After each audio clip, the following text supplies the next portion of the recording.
Hello നമസ്കാരം. കങ്കുവ എന്ന ചിത്രത്തിൻ്റെ ഏറ്റവും പ്രധാനപ്പെട്ട കളക്ഷൻ അപ്ഡേഷൻ വീഡിയോ നമ്മുടെ ചാനൽ ഭാഗം പരിശോധിച്ചാൽ നിങ്ങൾക്ക് കാണാൻ വേണ്ടി സാധിക്കുന്നതായിരിക്കും. നേരെ ഇന്നത്തെ വീഡിയോയിലേക്ക് പോകാം. ഇന്ന് നോക്കാൻ പോകുന്നത് അയാം കാതലൻ എന്ന ചിത്രത്തിൻ്റെ 7ാം ദിവസത്തെ കേരള ബോക്സ് ഓഫീസ് കളക്ഷൻ റിപ്പോർട്ടാണ്. വീഡിയോയിലേക്ക് മുൻപ് വീഡിയോ ലൈക്ക് ചെയ്യുക, ചാനൽ സബ്സ്ക്രൈബ് ചെയ്യുക. നവംബർ മാസം ധാരാളം ചിത്രങ്ങൾ OTT റിലീസ് ചെയ്യുന്നു. നമ്മുടെ ചാനൽ ഭാഗം പരിശോധിച്ചാൽ നിങ്ങൾക്ക് കാണാൻ വേണ്ടി സാധിക്കുന്നതായിരിക്കും. ഗിരീഷ് എഡിയുടെ സംവിധാനത്തിൽ നസ്രീൻ നായകനെത്തിയ ചിത്രമായിരുന്നു അയാം കാതലൻ.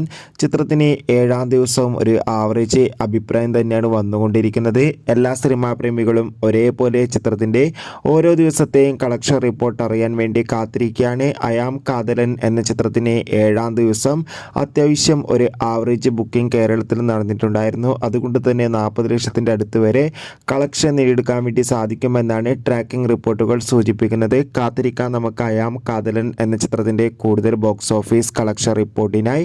ചിത്രം കണ്ടവരുടെ അഭിപ്രായം തീർച്ചയായും കമൻറ്റ് ബോക്സ് രേഖപ്പെടുത്താൻ വേണ്ടി